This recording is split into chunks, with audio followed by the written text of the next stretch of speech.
All right, thanks very much, Maggie. Now to an exclusive interview with the aunt of kidnapped victim Jaycee Dugard, courtesy of the Orange County Register. In it, Tina Dugard describes last week's emotional family reunion, as well as Jaycee's brave struggle to raise her two young daughters in nightmarish conditions. I want you to know that I looked at her and I knew her right away. There was, after 18 years, you have a sense of, could this possibly be true? I didn't sleep the night before.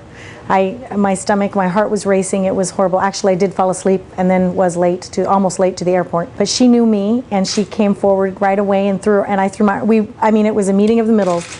And together we hugged, and she said, "Auntie Tina." She absolutely knew who I was.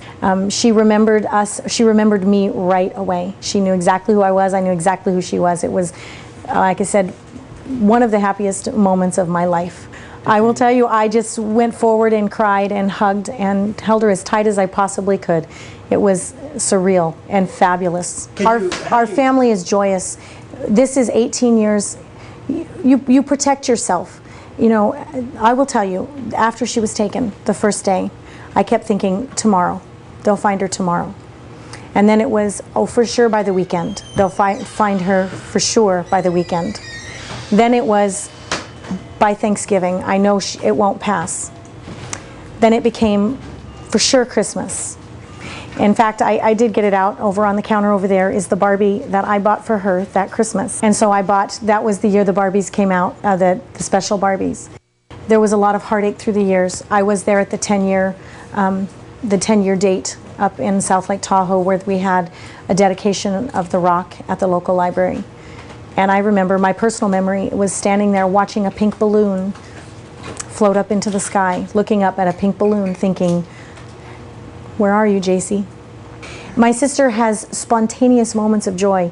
We'll be talking and she'll just suddenly burst into happy tears with a big smile on her face, tears just crying for no reason. Just, I think the fact that she's home, it sinks in little pieces. I mean, she's there and we know you're just like taken aback by the joy, and it just bursts out. And that's me. My friends will tell you they've never seen a smile this big on my face. At one point I was outside with one of the girls in the grass, and the two of us were laying on the grass looking for cloud formations. And it was just great to be doing such a normal thing with someone. Instant connection from all of us. But what I can say is it's clear that Jaycee did a great job with the limited resources she had and the limited education. She was 11. Right. And so from what she knew as an 11-year-old and the schooling she had up to that point, she has made sure that her girls can read and write and do all of those things. The reason that I'm willing to do this, the reason that I want to do this is because I want you to know that a lot of great things are happening right now and that they're happy. The girls are with their mom. I have heard her call my sister Mom. Where's Mom? We did things together that were normal, everyday things. We drew pictures. We played, I have Nintendo 64, no, DS. Nintendo. I have a DS. Nintendo DS. And I brought it with me. And in fact, one of the girls loves Zelda, the game, one of the Zelda games. They are educated. They are bright. I will give you an example. We were sitting together, one of the girls and I, and she pointed to the plant and she said, "That's nasturtium. We can eat that. Do you want to?" I said, "Well, no, not really." She said, "No, she didn't say we can eat it. She said, it's edible. Do you want to eat it?" And I said, "Well, no, not really, but it's good to know." People probably want to think that it's been this horrible, scary thing for all of us. The horrible, scary thing happened 18 years ago and continued to happen for the last 18 years. All three of them are very, very tight, very, very much together. There's a lot of sitting next to that person and holding each other's hand, and you can tell that the youngest daughter, she just sits next to her sister and throws her feet up on her lap. I will tell you about a special memory that I had. Was a night we were all sitting together and my sister was French braiding Jaycee's hair. And I remember thinking, wow, she's French braiding Jaycee's hair for the first time in 18 years.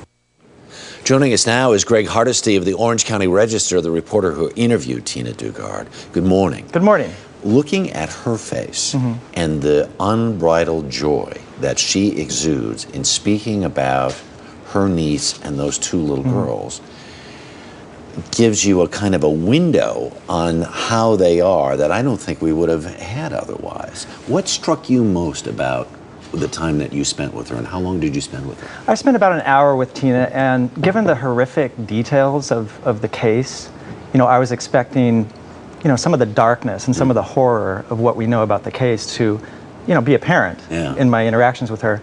And what I took away from her was just this overwhelming sense of joy that, for me as a reporter, was unprecedented. She was uncontainable happiness, and that surprised me. I think the thing that's also surprising, you know, as we watch this interview and hear what the aunt has to say, is this notion, here's this little girl is held captive for all these years. She's a little girl when she's kidnapped. She becomes mother to these two little girls, and sounds like she's turned into this amazing parent. Indeed, and Tina attributed a lot of that to Jaycee's mother. Tina lived with Jaycee's mother for about the last 10 years, and she has another daughter who's 19 and is a wonderful mother. And so I think some of the parenting obviously rubbed off on Jaycee, and she was a good parent to her girls. Did her aunt talk about how they're trying to go about re-entry? Because they've been in this netherworld. They've been in this, you know, sort of circle of hell for all of these years, and now they have to sort of figure out how to gradually re-enter what the rest of us live in. How are they handling that? Well, right now they're focusing on the here and now. You know, obviously moving forward, there's some serious challenges that all three of them are going to have to face. There's counseling that they're going to obviously have to go through. They're not thinking too far into the future. So right now the focus is on reconnecting as a family, just making memories like we all do with our families. And she didn't really want to, they're not able to really look beyond that because it's so surreal still. And because everyone is knocking on the door, not the least of which is the police, the prosecutors, psychologists, everybody else is sort of leaning against that door saying, we need to be a part of this process, but for now they're trying to keep it at bay. Oh yeah, think about what happened in that backyard is an extremely personal thing, and they're not really eager to share that with the world yet. They need some healing to occur first, and that healing is going to take days, weeks, months. Probably years. Years, yes, indeed. So. Great job with the interview. Thanks very much for bringing it to us. Do appreciate it. Oh, my pleasure. You bet. Thank you. Now let's get over.